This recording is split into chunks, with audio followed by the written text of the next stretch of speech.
आता कॉम्पिटिटिव्ह एक्झाम्ससाठी विशेषतः नीट आणि जेईई साठी सरकार फ्री ऑनलाईन कोचिंग देणार आहे अशी अत्यंत महत्वपूर्ण घोषणा त्यांनी केली.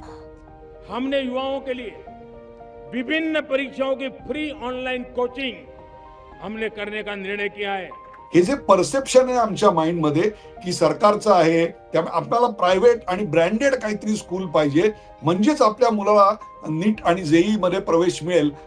फक्त कॉम्पिटिटिव्ह एक्झाम्स आणि त्याचं कोचिंग ही इंडस्ट्री दरवर्षी 10% वाढते आणि ती आता तब्बल 60,000 कोटी इतकी मोठी आहे.